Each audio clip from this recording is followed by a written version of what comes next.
Welcome to my channel. आज के video में हम लोग अपडेटेड रिटर्न कैसे फाइल कर सकते हैं वो देखेंगे विद प्रोविजन। तो अगर आपने मेरे चैनल को सब्सक्राइब नहीं किया तो प्लीज इसे सब्सक्राइब कर ले, जिससे ऐसी एजुकेशन वीडियो आपको मिलते रहे। सबसे पहले हम प्रोविजन देख लेते हैं अपडेटेड रिटर्न का क्या कहता है। सेक्शन 139 सबसेक्शन 8 है जो अपडेटेड रिटर्न से रिलेटेड है और ये लेटेस्ट बजट में ही आया है। अगर आप प्रीवियस ईयर 2 इयर्स के रिगार्डिंग अपनी रिटर्न अपडेट करना चाहते हैं तो आप फिर से रिटर्न फाइल कर सकते हैं, और अगर आपने रिटर्न नहीं फाइल करी है तो आप तब भी फाइल कर सकते हैं। इसके लिए आपको सिर्फ एक एडिशनल टैक्स अमाउंट पे करना पड़ेगा जो आपकी टैक्स लाइबिलिटी है उसके 25 एंड 50%। और कुछ कुछ केसेस है जिसमें आप अपडेटेड रिटर्न नहीं फाइल कर सकते, वो भी इस सेक्शन में बताया गया है। सबसे पहले तो ये बताया गया है कि कोई भी पर्सन अपडेटेड रिटर्न फाइल कर सकते हैं, भले उनने ओरिजिनल रिटर्न फाइल करी हो, बिलेटेड रिटर्न फाइल की हो, रिवाइज रिटर्न फाइल की हो, या रिटर्न फाइल ही नहीं किए बट प्रीवियस 2 इयर्स के। तो अभी फिलहाल के लिए अगर आज की बात करें तो असेसमेंट ईयर 2021 और असेसमेंट ईयर 21-22 से रिलेटेड ही आप अपडेटेड रिटर्न फाइल कर सकते हैं।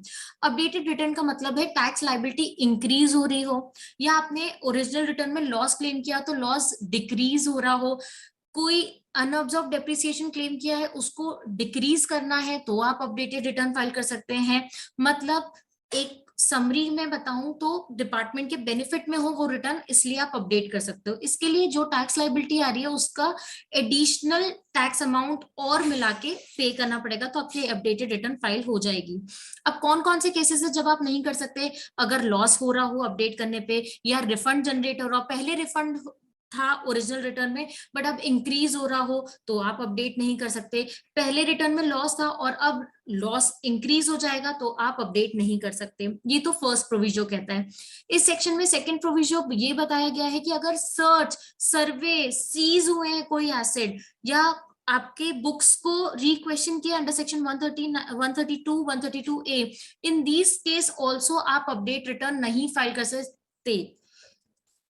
थर्ड प्रोविजन बताया गया है, अगर कोई प्रोसीडिंग चल रही है, असेसमेंट चल रहा है इन असेसमेंट ईयर से रिलेटेड, तो भी आप रिटर्न अपडेट नहीं कर सकते।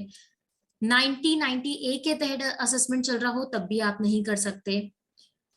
और अगर आपका अनअब्जॉर्ब डेप्रिसिएशन है या लॉस है वो इंक्रीज हो रहा हो तब भी आप नहीं कर सकते, बट अगर रिड्यूस हो रहा है तो आप रिटर्न फाइल कर सकते हैं। तो दीज आर दी सर्कमस्टांसेस जिसके तहत आप रिटर्न अपडेट कर सकते हैं।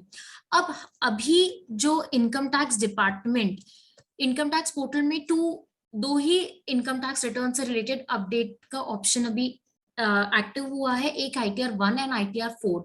मतलब आपका प्रिजम्पटिव टैक्सेशन है या फिर आपकी बेसिक रिटर्न है, salary, house property, other sources से रिलेटेड, ये आप अपडेट करना चाहते हैं तो उसके लिए यूटिलिटी अवेलेबल हो गई है।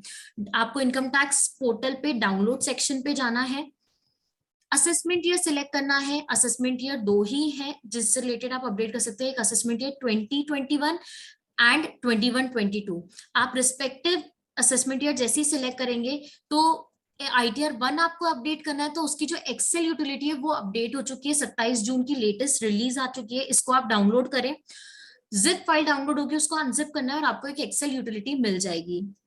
वैसे ही ITR 4 की बात करें तो ITR 4 में भी जो एक्सेल बेस्ड यूटिलिटी है वो लेटेस्ट रिलीज आ चुकी है, आपको वो डाउनलोड करके अपडेट कर सकते हैं आप रिटर्न। जब आप डाउनलोड करेंगे तो आपके पास जिप फाइल आएगी, उसको आप अनजिप करेंगे तो एक्सेल यूटिलिटी आपको ओपन करना है। जैसे आप ओपन करेंगे तो माइक्रोज अनेबल करना पड़ता है। जब भी आप एक्सेल यूटिलिटी यूज करते हैं तो ऊपर ऑप्शन आता है, ऑप्शन में आपको क्लिक करके अनेबल कंटेंट करना रहता है। अब ITR 1 की बात करें कि इसको आप कैसे अपडेट कर सकते हैं, तो बिल्कुल सेम तरीका है जैसे आप ITR 1 फाइल करते हैं। सारे जो कॉलम्स है वो आपको फिल करना है। ध्यान देने वाली बात रहेगी जब आप फाइल अंडर सेक्शन सिलेक्ट करते हैं कि किस सेक्शन के तहत आप ये रिटर्न फाइल करें, तो फाइल अंडर सेक्शन में ड्रॉप डाउन में 139(8)A का ऑप्शन आ गया है, आपको ये सिलेक्ट करना है। जब आप ये सिलेक्ट करेंगे तो एक additional sheet part A general 139(8)A की ओपन हो जाएगी।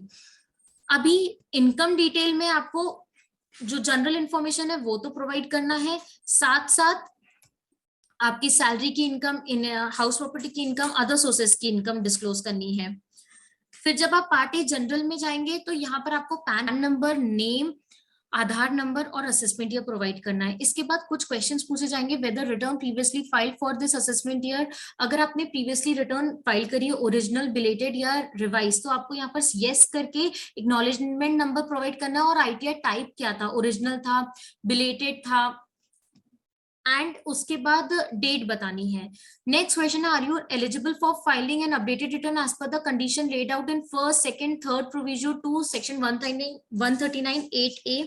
तो यहाँ आपको यस सिलेक्ट करना है। अभी जैसे मैंने आपको स्टार्टिंग के वीडियो में ही बताया था, फर्स्ट प्रोविजन क्या कहता है, लॉस की रिटर्न नहीं होनी चाहिए, रिफंड इंक्रीज नहीं होना चाहिए, इन केसेस में आप अपडेटेड नहीं फाइल कर सकते।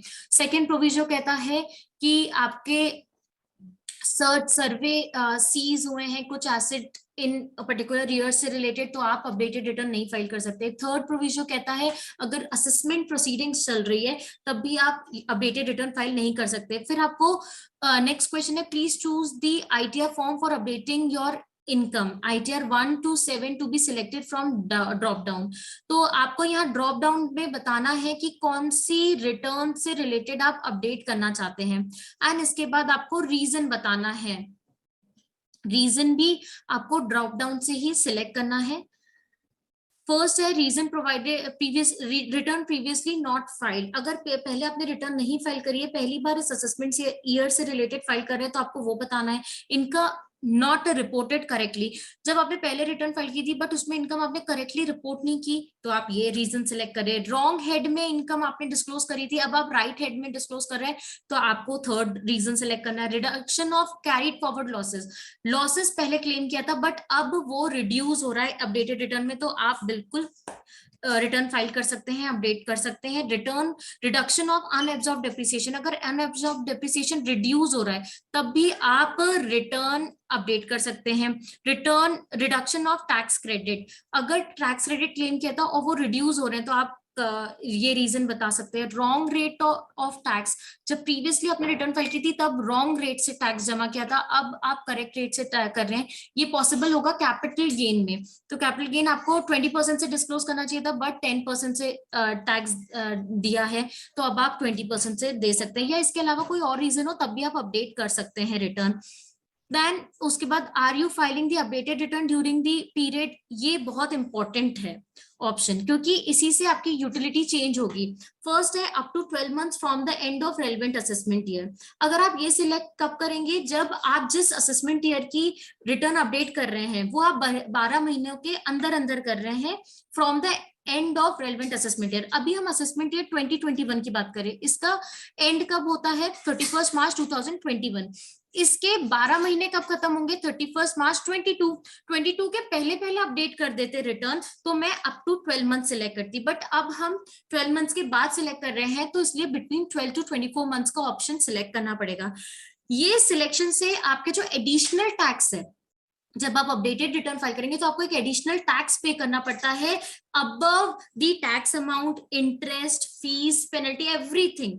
तो आपको जो एडिशनल टैक्स रेट है वो इस ऑप्शन से सिलेक्ट करा जाता है। अगर 12 महीने के अंदर अंदर आप अपडेट कर रहे हैं तो 25% है, अगर 12 महीने के बाद करें तो 50% ऑफ योर टैक्स लाइबिलिटी जमा करना पड़ता है। तो यहाँ मैं 12 to 24 मंथ सिलेक्ट करूंगी।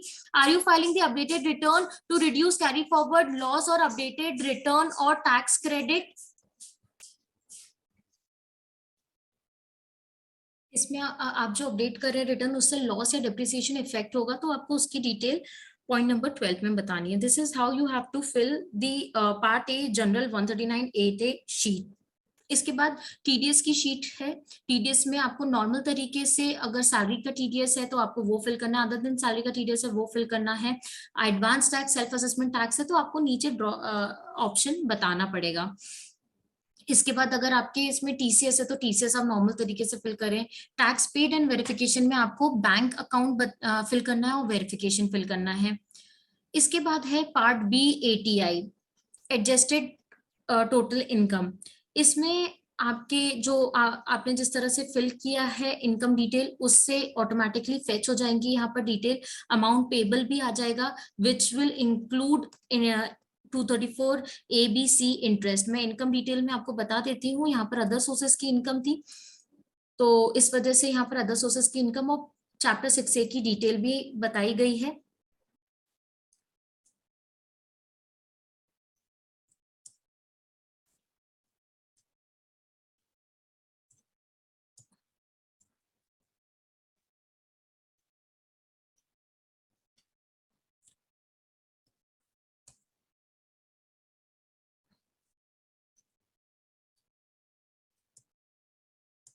यहाँ salary, house property, other sources की इनकम, चैप्टर 6A की डिटेल्स, उसके बाद एग्जेम्प्ट इनकम की डिटेल्स एंड जो टैक्स लाइबिलिटी है वो ऑटोमेटिकली कैलकुलेट हो जाएगी जब आप हर एक शीट वैलिडेट करेंगे। उसके बाद कैलकुलेट टैक्स पे आपको क्लिक करना है। हर शीट में आप वैलिडेशन का भी आपको ऑप्शन मिलेगा। राइट हैंड साइड पे आप देख सकते हैं वैलिडेट और कैलकुलेट टैक्स का आता है। इसके बाद जब आप कैलकुलेट टैक्स करेंगे तो टैक्स ऑटोमेटिकली कैलकुलेट हो जाएगा, सेस ऑटोमेटिकली कैलकुलेट हो जाएगा, ABC एंड 234F की फीस भी कैलकुलेट हो जाएगी, जो कि आपके पार्ट बी ATI शीट में आ जाएगी। फिर आपको बताना है amount payable on the basis of last valid return only in applicable cases. अगर आपने प्रीवियसली रिटर्न फाइल करी है इस असेसमेंट ईयर से रिलेटेड, जिस असेसमेंट ईयर की आप अपडेट करना चाहते हैं रिटर्न, तो अमाउंट पेबल कितना था वो बताना है। Refund claim as per last valid return, अगर आपने क्लेम किया है रिटर्न रिफंड तो आपको वो अमाउंट बताना है। Total refund issued as per last valid return if any, this amount should include interest under section 244A। जब हमें रिफंड मिलता है तो इंटरेस्ट अमाउंट, इंटरेस्ट भी मिलता है, इंटरेस्ट ऑन रिफंड, तो आपको वो इंक्लूड करके अमाउंट बताना है, क्योंकि अब जो नेट टैक्सेबल अमाउंट आएगा वो पूरा रिफंड जो आपको मिला है उसको माइनस करने के बाद एडिशनल टैक्स लाइबिलिटी कैलकुलेट करने के लिए किया जाएगा। Aggregate liability on additional income, जो एडिशनल इनकम है उस पे एग्रीगेट लाइबिलिटी में in case of refund has been issued, अगर इशू हुआ है, in case of refund has not been, अगर इशूड नहीं हुआ है तो उसके बाद जो टैक्स लाइबिलिटी पूरी की पूरी है वो यहाँ पर उठ के आ जाएगी।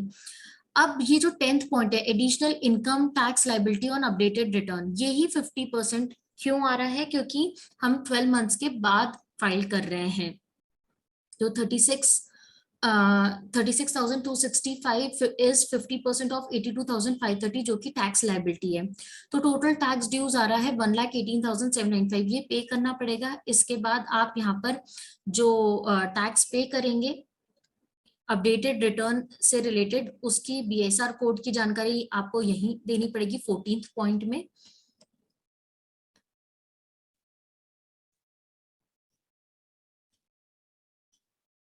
एंड उसके बाद आपकी रिटर्न कंप्लीट हो जाएगी जब यहाँ पर जीरो आ जाएगा, जीरो टैक्स लाइबिलिटी ड्यू, और जनरेट आप XML करेंगे। और उसके बाद जैसे हम अपलोड करते हैं रिटर्न इनकम टैक्स साइट पे जाके, जैसे ही आप लॉगिन करेंगे ई फाइल में income tax return, file income tax return में जाके आपको असेसमेंट ईयर सिलेक्ट करना है। वहां फाइलिंग टाइप पूछा जाएगा तो आपको अपडेटेड रिटर्न सिलेक्ट करना है। अपडेटेड रिटर्न सिलेक्ट करके ITR कौन सी आप सिलेक्ट कर रहे हैं, 44AB में ऑडिट एप्लीकेबल है तो नो करके ITR 1 सिलेक्ट करके कंटिन्यू पे जाके आपको XML अपलोड करनी है। This is how updated return will be filed. तो अगर कोई आपकी डाउट है तो आप मुझे कमेंट सेक्शन में बता सकते हैं। अगर आप ये वीडियो इंग्लिश में चाहते हैं तो आप मुझे वो बता सकते हैं, मैं इंग्लिश में भी बना दूंगी। तो अगर आपको वीडियो हेल्पफुल लगा है तो प्लीज इसे लाइक करें, शेयर करें एंड चैनल को सब्सक्राइब करें। Thank you.